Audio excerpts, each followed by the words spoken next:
All right, before I start this list, I just want to take a moment to thank all of the applicants this year for their submissions to my favorite albums of 2021 list. It was a great candidate pool, but in the end, some of you were just better than others. But regardless, I am still very grateful to every single artist who put out a project this year that I got the chance to listen to, and the amount of effort that went into all of your work from every single one of you. Except you, Migos. That was trash. Seriously, that was atrocious. What's up, guys? We're back with the third annual installment of Austin's year-end album list. Specifically, this is my favorite albums of the year of our Lord, 2021. I would say, generally speaking, this was a pretty fun year for music, even though maybe some of the stuff I was kind of like a little more excited for, some of the projects I was anticipating, maybe didn't quite live up to the expectations that I had set for them. But still, I had a really pleasant time listening to some albums from my favorite artists, some albums from new artists, which you'll get to see here. I think there's a nice mix of both in this list. Unlike most years though, my top 10 list felt pretty easy to compile. I felt like, my favorite albums were my favorite albums up until the end. It was only, when I got to like numbers 8, not even 8, I would say numbers like 9 and 10 was where I kind of had to decide, okay, like who gets the boot, who doesn't. But even then, I think this year it was a lot easier to put together my top 10 list than previous years. With that being said though, the honorable mentions have some really, really great songs in them, and I'm going to be including a song from the honorable mentions as well as some of my favorite albums from previous years with that Spotify playlist with a song from each album in my top 10 list. So that'll be about 19 or 20 songs in total on that playlist. And yeah, that'll still be in the video description just like previous years, so definitely go and check that out if you want to kind of try a little bit of everything in this video and maybe see what you end up liking. So I think, we shouldn't waste any more time, although chances are, if you're watching this, you probably don't mind wasting time. Either way, let's kick it off with number 10. Just barely squeaking into my top 10 list is, it's a controversial pick. It's Drake's Certified Lover Boy. And listen, if you've listened to this album already, not your thing, that's fine, you gave it a shot. I know a lot of people refuse to listen to it, or they only like listen to a couple songs. Because I think the internet kind of dictates how you're supposed to feel about it. Because I know I was dreading listening to it. I was like, oh boy, here comes another bad Drake album. And I'm a pretty decent Drake fan. And his output the last few years has just been horrible. Really since, oh man, I mean, More Life was okay, I guess. Views was okay. But really, there hasn't been a good Drake album in at least half a decade. And so, I'm driving down 95, it's late at night, and I'm trying to get home, passing streetlights, and I'm so tired, and I'm like, all right, I'll listen to this, I'll just get through this album, I know it's kind of long, and I don't know if I just listened to it at the right time or what, but I mean, the hits on this album are just awesome. I mean, the highlights are some of Drake's best songs ever, in my opinion. It really just is kind of like exactly what I would look for from Drake lyrics, from Drake production, it really just kind of hits. And there are some stretches in the album that aren't great, maybe 2 or 3 songs, where I'm like, I would have probably cut that out. But for the most part, I think, the songs on here are really great. Songs like TSU and Get Along Better, they just hit different, man. You know what I mean? Like, it's just first time Drake really sounds like Drake again to me, if that makes sense. But now I get along better with your friends. At number 9, I want to shout out Joyce Wrice for her work on Overgrown. I listened to it earlier in the year, wasn't really crazy about it, ended up coming back to a couple songs, and then that led me to kind of just dig deeper into the album, and I just fell in love with it. It's soulful, it's emotional, it's empowering, and yet somehow it's still just a lot of fun. It's kind of like that classic R&B with a bit more of a modern pop twist that I really like. She brings in some killer features, and she also just sounds incredible. Her voice sounds amazing. The production is just sharp as a knife. It really kind of reminded me of my love for R&B again. It's been a while since I felt this passionate about a truly kind of classic R&B sound, and I'm really grateful for that. It really makes me excited to hear what else she comes out with, because this album ended up really surprising me and making it into my top 10 list, luckily. So I really recommend you check her out. Okay, next up at number 8, we have James Blake's 5th studio album, Friends That Break Your Heart. I didn't think that Blake could follow up his 2019 album, Assume Form, with something that I would connect with even more than that album. I felt like, you know, to me that album was like, spoke to me in a lot of ways. But here we are with this album. It's like quietly expressive, and it just kind of is Blake talking about feeling further and further isolated from, you know, his peers and people that he maybe thought were his friends. It's like this feeling of not feeling good enough for the people that you're surrounded by, and feeling like, you know, I'm only here because I provide a service to these people, but I'm not actually their friend. I'm not actually in their inner circle. It just leaves the listener kind of like lonely and heartbroken for him, and in the same way that I'm sure we've all dealt with before, how we've all kind of felt like, okay, are these friends really my friends for me, or is it because of something I do for them? You know, that kind of thing. I just think he executes these ideas and these feelings in a really impactful way, and over just some of his best production and lyricism on any of his previous work. I would say this is my favorite James Blake album, and I really, really recommend checking it out. It's a great album. It's entrancing, and it's beautifully tragic. Okay, back at number 7, we have Ayres, this time with his kind of shorter, more concise Magic 8 Ball. It's about half an hour, whereas opposed to Juicebox was about an hour in listening time. But they're both very similar, kind of neo-soul inspired jams. But we end up seeing Ayres kind of dial it up a bit on this new album. He kind of skips the filler and really just goes in to make this concise and cohesive and really just an incredible album that once again puts him at the forefront of his own music, which is something that I feel like he's struggled with for a long time, but recently has really gotten into that kind of flow. He really has stepped up his vocal game, and his voice just has so much more emotion than I've heard in previous songs. The production is great as well. It's just really like some of his best performances to date. Songs like Brand New, Never Let Me Go, they're very kind of tranquil and kind of paint this really almost too perfect story of love and infatuation.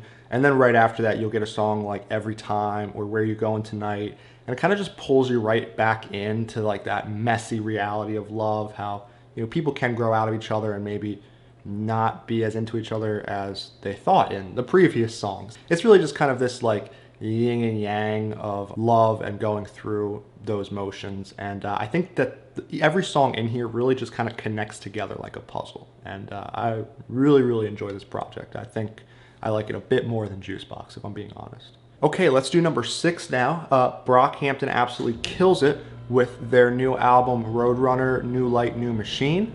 Had a hair in my mouth. For a few months, I really thought that this was going to be my album of the year. It was a culmination of everything that I have loved from previous Brockhampton albums, and kind of they just put it all together in one really cohesive sound that kind of takes some of their harder, most like hard-hitting songs, but also some of their kind of like most scornful and most like topically challenging songs. And I think that every member has their moment to shine. I wish that some maybe had a little bit more time on the mic, like Matt Champion, Bareface, you know, they're a couple of my favorites, and I really didn't feel like they got as much time as some other members, but I still do believe that every member has their moment on this album. And it really sold me for some of the members that maybe I wasn't crazy about on Ginger or even in the Saturation trilogy, who I feel like have really kind of stepped up and made their place in the group known and you know, valued a little more. Also, I mean, you can't beat opening an album with the song Buzzcut. Like, absolute freaking banger. Like, that's gonna go in the playlist for sure. Okay, and now we kick off the top 5. At number 5, I have Waterparks' Greatest Hits album, which is not like a Greatest Hits compilation. It's actually like a unique, brand new album with new songs, and it is loud, it is maximalist. If you blink, you might miss something. Like, Austin's flows are just so sharp, so strong, and he really just keeps getting better and better at kind of blending pop punk, hyper pop, and just this incredibly kind of fast, almost rapping style that he does he does a great job. I mean, it really is a great album that is showing so much growth for this band, where they're doing so much noise, so much happening, and it can be really easy to screw that up. But they do it in a really harmonious way, where they have so much going on, but it all kind of makes sense. It all fits together well. And it makes for some of my favorite songs that they've put out to date. I would go ahead and say that I'm really looking forward to seeing what else this band has coming down the pipeline in the coming years. Speaking of loud and maximalist, at number 4 we have Trippie Redd's Trip at Night, which really took me off guard. I didn't expect to enjoy this as much as I did. I've always enjoyed Trippie Redd's music, but this is by far my favorite Trippie Redd album. It borrows a lot from the style of Whole Lotta Red, which I enjoyed a lot, and it just improves on some of the inspiration for that album. I think that style fits Trippie Redd really, really well, that kind of rage beat. It just goes hard. I mean, there's really so much hype around it, and even the features really have a meaningful place on this album. So Fago, Ski Mask, and even Drake of all people, you know, provide some really great features that kind of pull this whole thing together. And yeah, I really recommend it. I think it's worth a shot. I know a lot of people don't care for Trippie Redd, but it's definitely a unique album when comparing it to the rest of his discography, and I really enjoyed it. I am so excited to give my 3rd spot on this list to Zeph's Scared of Everything EP. I could sit here and gush about this thing all day. I genuinely wish it were longer, because it is just so good. It plucks at my heartstrings like a damn harp. Her feelings of longing, loneliness, tenderness, you know, come to light in this really beautiful, poetic way. And her voice is phenomenal. I mean, she has such a beautiful voice, and it really is like a heartfelt performance, and you really feel her emotion in the music. It makes me really excited for what her full-length debut will sound like. You have to check this thing out. She opened for the Waterparks concert I went to, and yeah, she was pretty great. Okay, here we go with number 2, which goes to Glaive and ericdoa's Then I'll Be Happy EP. I like some EPs this year, and this was probably my favorite. What's funny is there's a couple songs on here that I would probably just drop. You know, it's 7 songs. I'd probably even whittle it down to 6 or 5. But the songs on this thing that I love, some of my favorite hyperpop songs that I've ever heard. I mean, 2 of the singles in this thing were in my top 5 most played songs last year, and they came out in like August.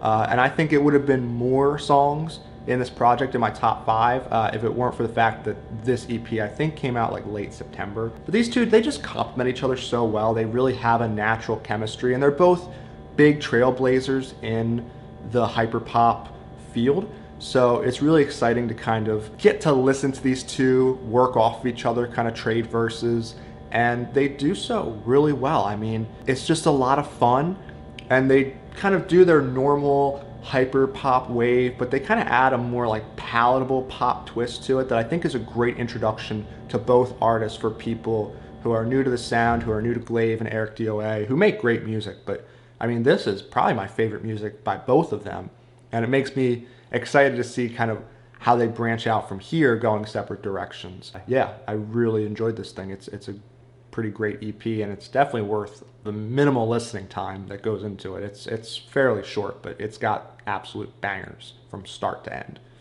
All right, before we keep going, let's throw out some honorable mentions. I would say Polo G's Hall of Fame barely slipped out of the list. I had to give it to Drake because I listened to the Drake album a lot more this year, but Hall of Fame had a lot of bangers on it. I know people were not crazy about it, but I don't know. I mean, I walked away with a lot of songs that went in my playlist from that album. Dolla Sign, Division, they link up for their very smooth and sexy Cheers to the Best Memories. That was another good one that I listened to a lot throughout the year, just kind of like picking out some of my favorite songs as time went on. Aries dropped his, I wrote gender bending, I meant to write genre bending. His genre bending album, Believe in Me, Who Believes in You. I definitely vibe with it, and I think it followed up his first project, which was a little shorter. I think it followed it up well with some songs that I actually liked even more. So I definitely think that's worth checking out. I also recommend Glaive's solo EP, All Dogs Go to Heaven, that came out this year. Good introduction to him. That's where I started with his music. And of course, Playboi Carti's Whole Lotta Red. Gotta talk about that. It's just a wild listening experience. Like it's crazy.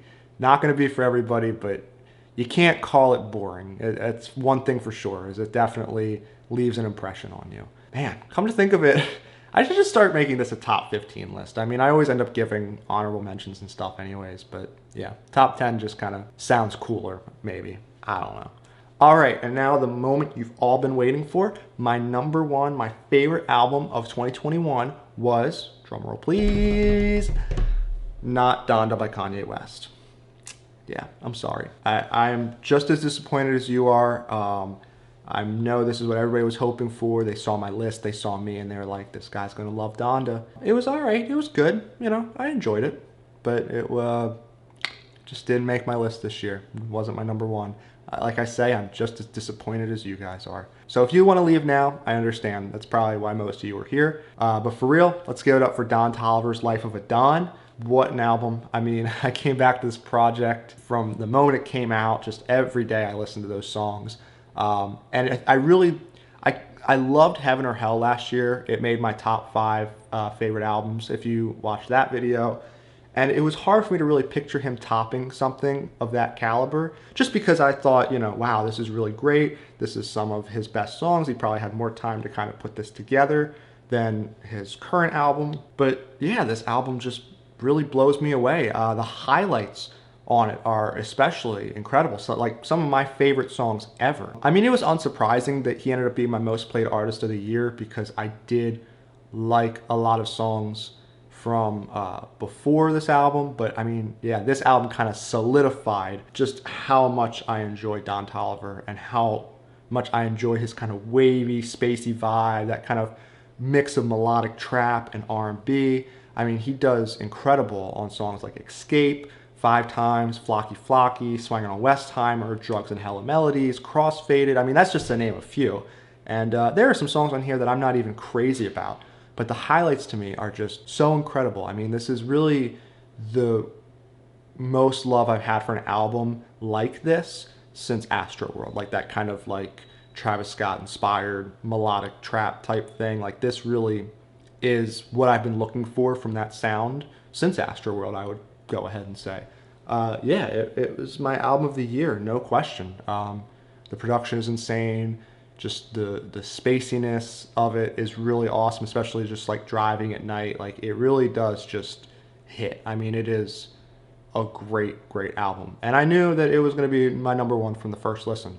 When I heard it the first time, I was like, yeah, this is it. So yeah, my number one album, 2021, Life of a Don by Don Toliver. Also, what kind of video would it be if I didn't shout out a few of my favorite albums this year from years prior? So the first 3 are from 2020. I would have to say Blast, No Love Lost. He ended up being my most played artist this year, and that was purely from this album. It really is just awesome, and I'm excited to see what's to come from his solo work in the future. Giveon's EP, Take Time, I'm sure a lot of people have heard by this point, but it's a really kind of like heartbreaking story of falling in and out of love, dealing with the consequences of that experience, kind of picking up the pieces from mistakes made in a relationship. I just think it's a nice little project. And how could I go without mentioning Novo Amour's Cannot Be Whatsoever? Just a beautiful piece of music. Easily one of my favorite albums. Would have made my top 3 last year if I had heard it in 2020. It's just a tearjerker, man. Like it really does kind of catch you. And I really am grateful that I was recommended this album, because it's just an incredible piece of work. Really, really, truly. And also I just want to make a quick mention to Darius Rucker. His country debut, Learn to Live. That album has a lot of songs I really love. It came out, I think, around 2008. But it's crazy to see the influence that it has had on some of the modern country music that I actually kind of like now, like some of that country pop. A good masterclass on how to hit the country scene and, do it in an impactful way. So I really enjoyed listening to that album. I like going back into kind of older country. I find the further back I go with country music, like into like the 90s and maybe the 2000s a bit, the more I tend to enjoy it. And I think that's about everything I have to cover. This is my first video in the new apartment. I say new, but I've lived here probably about 6 months now, which is crazy. Actually, yeah, 6 months. So, you know, welcome. This is my place. Sorry I haven't done a video sooner, but hopefully I'll be doing more videos in 2022. Looking forward to the music that comes out in 2022. I think it's going to be a good year for music, and I can't wait to do this list again. I also can't wait to hear your thoughts. That's the second time I've done that. I also can't wait to hear your thoughts. What were your favorite albums this year? What were your least favorite albums this year? What did you think of this list? Was there stuff that you loved, stuff that you hated? I mean, I definitely touched on some controversial albums, so I would love to hear, you know, like what you guys thought about those albums. I know people like Hunter, he always tells me his favorite album of the year. I'm sure it'll be the Waterparks album. Jude always, you know, kind of tells me his favorite albums of the year. So, you know, I always check this stuff out, you know what I mean? Because of people telling me their favorite albums of the year, a lot of times they end up in my, you know, little segment at the end where I talk about albums that I liked later down the road. So yeah, by all means, please tell me your favorite albums this year. I love to hear them, and I really appreciate you guys watching. As I said earlier in the video, there will be the Spotify playlist in the description. So if you want to try a little bit of everything out here, I mean, you know, maybe an hour of commitment to hear what like 20 different albums are going to sound like. So I think it's worth it. I think it's worth checking out. Anyways, that's all I got. I'm going to wrap this up, but thank you so much for watching.